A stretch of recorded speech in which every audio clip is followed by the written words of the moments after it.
नमस्कार, आप देख रहे हैं जवाब तो देना पड़ेगा और आपके साथ मैं हूं Megha Kaushik. Variant of concern यानी चिंताजनक एक ऐसा वायरस जिसकी वजह से चिंता जन्म ले रही है और कहते हैं कि चिंता चिता के समान होती है और कोरोना की दूसरी लहर में चिंता नहीं होने की वजह से हमने चिताएं जलती देखी हैं।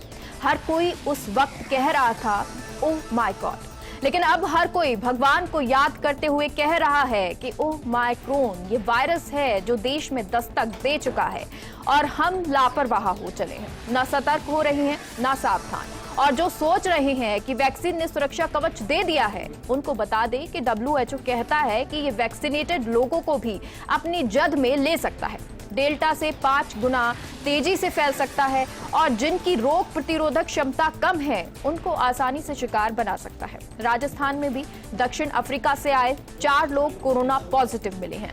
जीनोम सीक्वेंसिंग कराई जा रही है, लेकिन सवाल हमारी सावधानी का है, सतर्कता का है, जागरूकता का है और सवाल है कि क्या सच में राजस्थान सतर्क है। आज बात इसी मुद्दे पर।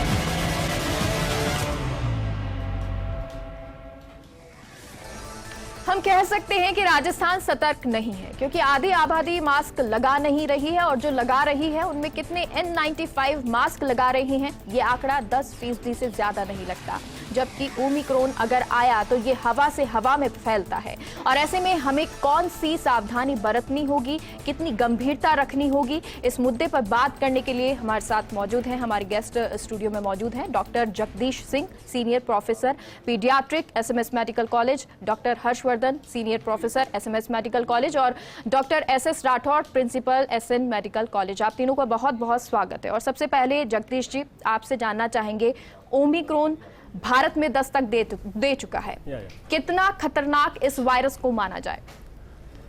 ओमिक्रॉन का जहाँ तक सवाल है, जो डेल्टा वायरस था, ऐसा है कि डेल्टा वायरस के जो डाटाज हैं वो बहुत कम हो गए हैं, लेकिन ओमिक्रॉन के डेफिनेटली अभी डाटाज बढ़ रहे हैं। और ओमिक्रॉन एक नया वेरिएंट है जिसमें लगभग 50 के लगभग उसमें बदलाव आ चुके हैं डेल्टा वायरस से, और इससे ज़्यादा फैलने से इसके फैलने का जो स्तर है वो डेल्टा से 7 गुना तक ज़्यादा है।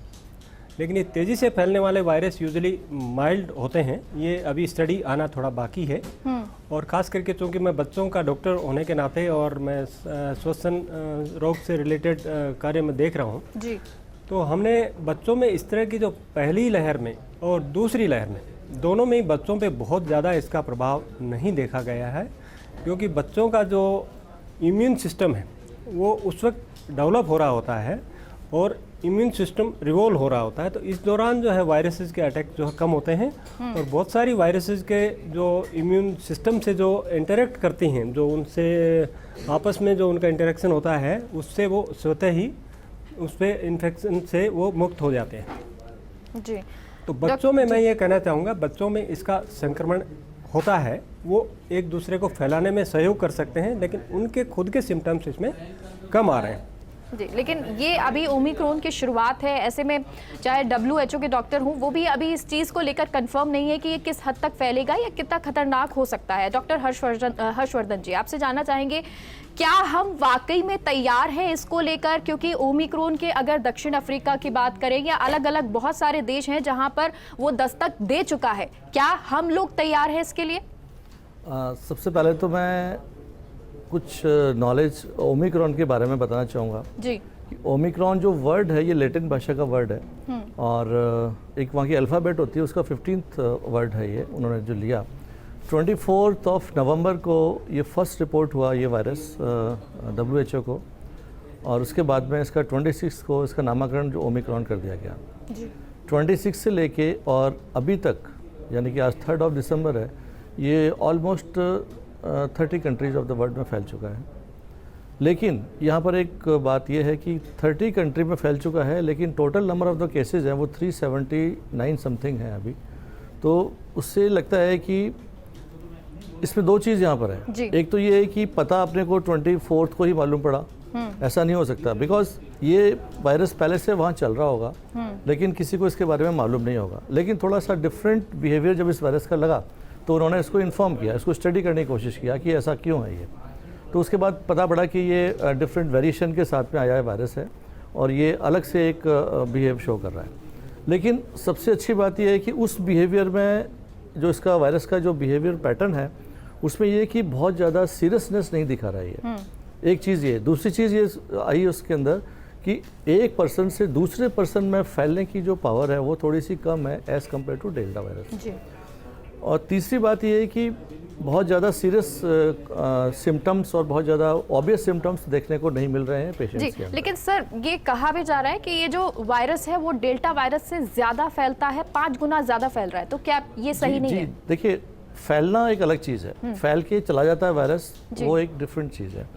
लेकिन जो वायरस शरीर में आने के बाद में जो कॉम्प्लिकेशन, जो सीरियसनेस, जो डिजीज़ पैदा करता है वो ज़्यादा डेंजरस है।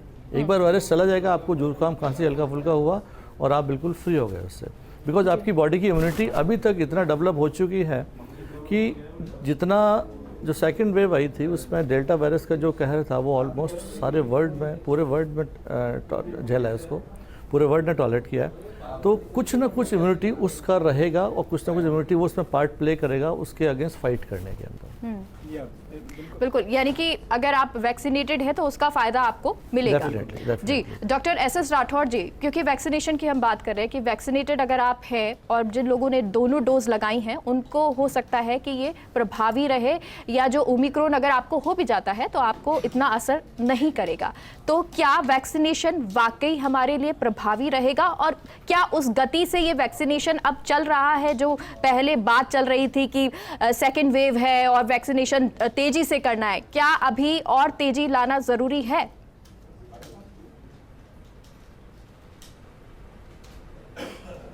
हाँ मेघा जी, आपने बिल्कुल सही फरमाया।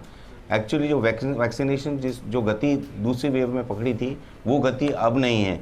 लोग बेपरवाह हो गए हैं, लोग लापरवाह हो गए हैं और लोगों में जो भय व्याप्त था वो ख़त्म हो चुका है। उसी कारण से जो सेकंड डोज वैक्सीनेशन है वो काफ़ी हद तक कम हो गया है और फर्स्ट डोज वैक्सीनेशन भी कई लोग नहीं लगा रहे हैं। मैं जनता से सबसे अनुरोध करूंगा कि आप वैक्सीनेशन कराएं और ये वैक्सीन ही आपको उससे लड़ने की क्षमता देगा। कोई भी वेरिएंट आएगा, क्योंकि virus are known to change. Virus का ये फितरत है कि वो चेंज होता है, उसमें म्यूटेशंस होते रहते हैं और वैक्सीन होगी तो हमारे पास लड़ने की क्षमता होगी। इसलिए मैं सबसे अनुरोध करूंगा जिन्होंने पहली वैक्सीन नहीं लगाई है वो तुरंत लगवाएं और जिन्होंने पहले लगाई वो सेकंड डोज जरूर लगाएं। इसके साथ ही मैं और ये कहना चाहूँगा मेघा जी कि जो जनता बेपरवाह होगी, जैसा कि आपने बताया 10% लोग ही N95 मास्क पहन रहे हैं। आप अब देखें बाज़ारों में, भीड़ वाले स्थानों में वापस भीड़ होने लग गई है, वापस बेपरवाह होकर मास्क नहीं पहन रहे हैं। तो हमें जो SMS है उसकी पालना सुनिश्चित करनी चाहिए, जो कि है sanitization, social distancing and masking. ये SMS प्लस वैक्सीनेशन ये हमें थर्ड वेव से भी बचाएगा और हमें इस संक्रमण से भी काफ़ी हद तक बचाव करेगा।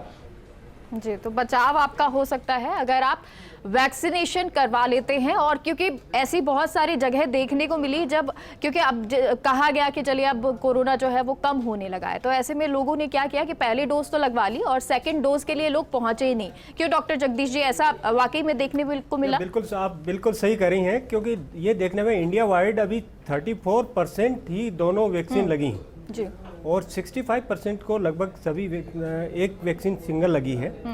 हालांकि हमने 1 बिलियन वैक्सीन को अपन ने पार कर लिया है इस आंकड़े को, बट अभी भी लोगों को वैक्सीनेशन का आंकड़ा जो है सभी में, दोनों डोज में 65+ पे पहुंचाना है अपने को सभी को, उसके बाद ही इम्यूनिटी बनेगी। हालांकि इसको कोरोना को चलते हुए लगभग 2 साल हो जाएंगे कि दिसंबर में ही, क्योंकि कोविड-19 इसका नाम पड़ा जी, तो उस दौरान से लेकर अब तक लोगों में हार्ड इम्यूनिटी बनी है।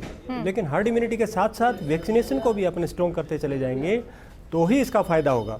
और जल्दी ही बच्चों में भी जैसे 2 कैटेगरी करके इन्होंने 3 साल से 12 साल और 12 साल से 18 साल तक के बच्चों में वैक्सीनेशन को अलग अलग ट्रायल चल रही है, वो भी जल्दी ही शायद जनवरी या फरवरी तक आ जाएगी और बच्चों में भी इसका लगाना सुनिश्चित किया जाएगा। जी, लेकिन ये तो हम माने कि अब ये जो ओमिक्रॉन आया है उससे बच्चों को बचाने की बहुत ज़रूरत होगी। बहुत ज़्यादा ज़रूरत है, हर किसी को इससे बचने की ज़रूरत है, क्योंकि इसकी स्प्रेडेबिलिटी बहुत ज़्यादा है और उसका एकमात्र साधन है अपने पास उसको बचाने के लिए कि मास्क पहन के रखें, डिस्टेंसिंग बना के रखें और अपने हाथ नियमित रूप से धोएं, जो कि रेगुलर आपका फीचर होना चाहिए। हर आदमी को ये अपने रूटीन कामों में इसका आत्मसात कर लेना चाहिए।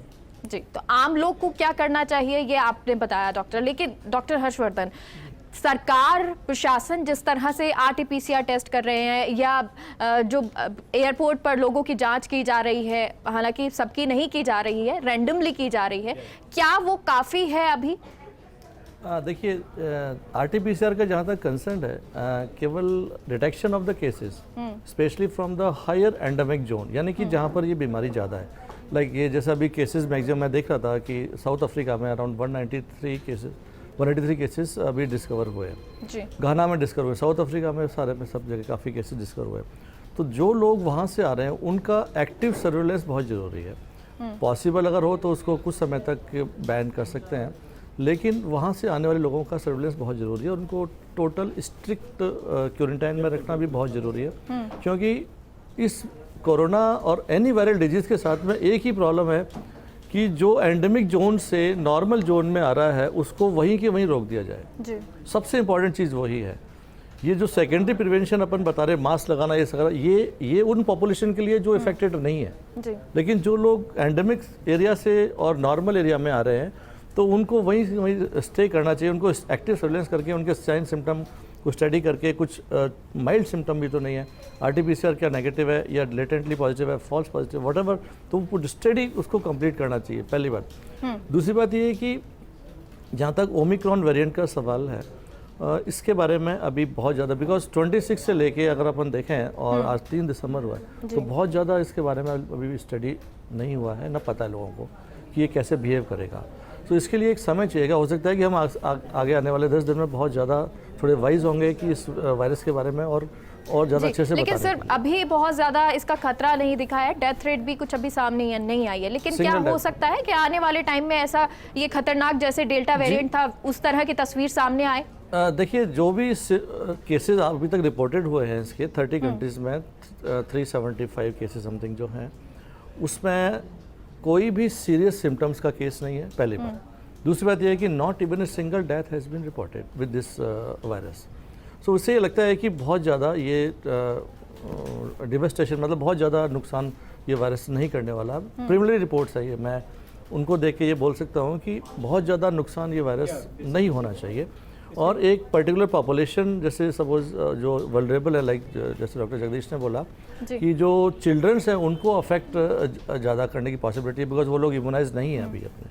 बाकी लोग तो इम्यूनाइजेशन काफ़ी हद तक हो चुका है, हर्ड इम्यूनिटी डेवलप हो चुकी है। ऑलमोस्ट 80 to 90% पॉपुलेशन को ये कोरोना डिजीज एक बार तो होके जा चुका है। इन दिनों में ये पेशेंट भी देखने में आया है कि जैसे कुछ पेशेंट हम रैंडमली हम ऑपरेशन के लिए किसी पेशेंट को तैयार करते हैं, उसके लिए कोरोना का नेगेटिव होना जरूरी है ऑपरेशन, किसी भी ऑपरेशन को करने से पहले।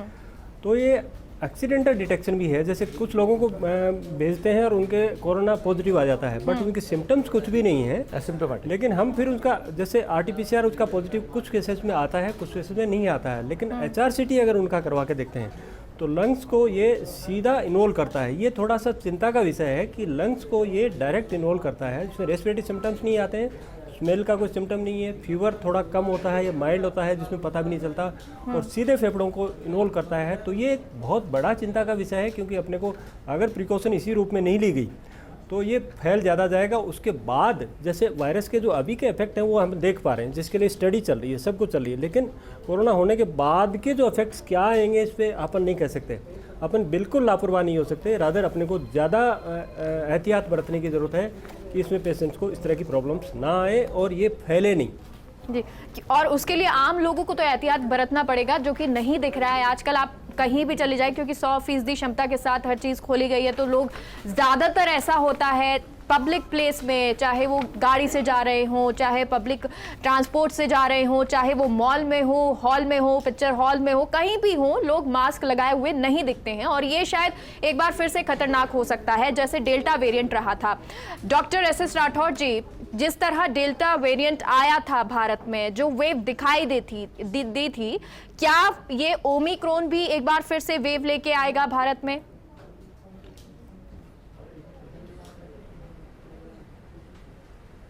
जी, मेरा ये मानना है कि अब जो सरकार ने जो 3 T's की पॉलिसीज अपनाई है, टेस्ट, ट्रैक एंड ट्रीटमेंट वाली, वो अगर हम पूरी तरह से उसको फॉलो करेंगे तो संभावना है कि हम इस थर्ड वेव को कंटेन कर सकें। इसके साथ ही इसमें सबसे बड़ा सहयोग हमें जनता से चाहिएगा कि जनता अपना वैक्सीनेशन करें और जो कोविड अप्रोप्रिएट बिहेवियर है उसकी पालना करें, जिसमें कि सबसे ज़रूरी है कि अनावश्यक भीड़ न बढ़ाएं और भीड़ में न जाएं, और जब भी पब्लिक में जाएं तो आप मास्क पहन के जाएं और 2 गज की दूरी रखें और सैनिटाइजेशन की पालना करें। अगर हम सतर्क रहे, जनता सतर्क रही, तो शायद हम ओमिक्रॉन की जो थर्ड वेव संभावित बताई जा रही है उससे बच सकें। जी बिल्कुल, और शायद इस वेव से बचने के लिए या ओमिक्रॉन से बचने के लिए हमें खुद को भी अपने कुछ सतर्कता रखनी होगी। पैनिक होने की ज़रूरत नहीं है अभी, क्योंकि जो स्थिति वो है वो सामने नहीं आई है कि बहुत ज़्यादा कोई या डेथ रेट सामने आई हो या बहुत ज़्यादा कुछ खतरनाक सीवियर जो स्थिति है वो नहीं सामने आई है। लेकिन जगदीश जी, क्या जैसे डेल्टा वेरिएंट आया था तब सबसे ज़्यादा अटैक किया था जो डायबिटीज़ के पेशेंट थे या जिनको सांस की प्रॉब्लम थी, अस्थमैटिक प्रॉब्लम थी, दमा की प्रॉब्लम थी, क्या उनके लिए बहुत ज़्यादा अब ज़रूरत है कि वो ध्यान रखें? बिल्कुल, ये हर जगह बात आती है इम्यूनिटी की, क्योंकि इम्यूनिटी बच्चों में जैसे पहले से ज़्यादा होती है तो बच्चों में ये संक्रमण कम दिखाता है। बड़ों में जो इम्यूनिटी कम होने का जो कारण है, जैसे अंडर नरिश्ड हैं, जिनको डायबिटीज़ है, हाइपरटेंशन है, या जो पहले से किसी ल्यूकेमिया या किसी कैंसर ग्रस्त कोई बीमारी है या कोई क्रोनिक डिजीज़ है उससे अगर ग्रसित हैं तो उसमें ऑब्वियसली ये सबसे ज़्यादा फैलने की पॉसिबिलिटी होती है। बच्चों में ये, जैसे मैंने पहले बताया कि बच्चों में हो सकता है कि ये बीमारी ना फैलाए, लेकिन बच्चे इस संक्रमण को फैलाने का एक कारण बन सकते हैं, एक जरिया बन सकते हैं। तो उसमें भी ये एटिकेट्स डेवलप कराना ज़रूरी है कि बच्चे इसको फैलाएं नहीं, और जहाँ तक हो सके उनको वैक्सीनेशन भी सरकार को चाहिए कि वो जल्दी से जल्दी उनको लगवाया जाए। N95 कितना कारगर होगा? क्योंकि अभी तक हम लोग क्या कर रहे हैं कि कोई भी अगर कपड़ा मिलता है या कपड़े के जो मास्क हैं वो लगाते हैं। डॉक्टर हर्षवर्धन, क्या इनफ है ये या फिर N95 ही लेना है? नहीं, देखिए यहाँ पर जहाँ तक मास्क का सवाल है, इसमें 3 चीज़ें इंपॉर्टेंट होती है कि एक तो आप डिस्टेंसिंग मान के चल रहे हैं। सपोज रिगार्डिंग अभी मैं जैसे अपडेट पढ़ रहा था WHO का रिगार्डिंग ओमिक्रॉन, तो उसमें ये लिखा हुआ है कि 1 मीटर की डिस्टेंस उनको करीब कम से कम अपनानी है। एक चीज़ तो ये। दूसरा है मास्किंग। N95 मास्क का जहाँ तक सवाल है कि जो मेडिकल पर्सोनेल्स हैं, जो मेडिकल फील्ड में वर्क कर रहे हैं और स्पेशली जो वार्ड्स में काम करते हैं, तो उनके लिए ज़रूरी है कि वो स्ट्रिक्ट प्रिकॉशन लेके और N95 का यूज़ ज़रूर से करें। N95 जनरल पॉपुलेशन में अगर भीड़ भाड़ के एरिया में जाते हैं तो वहाँ पर इतना ज़्यादा यूटिलाइज मतलब इतना यूटिलिटी नहीं है उसकी, बिकॉज वहाँ पर नॉर्मल पॉपुलेशन है, नोबडी मतलब इन्वॉल्व, ऐसा नहीं दिख रहा कि कोई इफेक्टेड होगा वहाँ पर।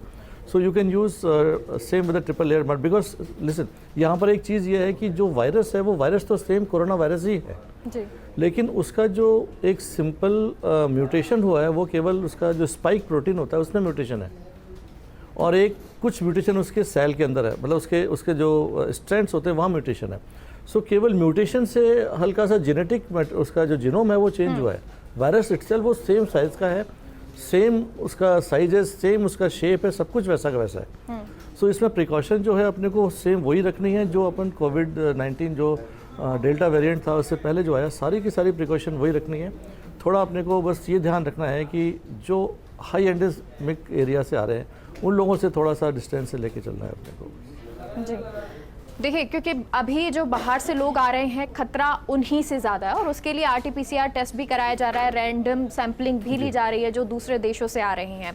लेकिन क्या डॉक्टर SS राठौर ये इनफ है जो प्रशासन कर रहा है या सरकार कर रहा है, जो रैंडम सैम्पलिंग ली जा रही है, क्या वो इनफ है? क्या हर किसी की सैम्पलिंग नहीं होनी चाहिए जो एयरपोर्ट से आ रहे हैं, दुबई से आ रहे हैं?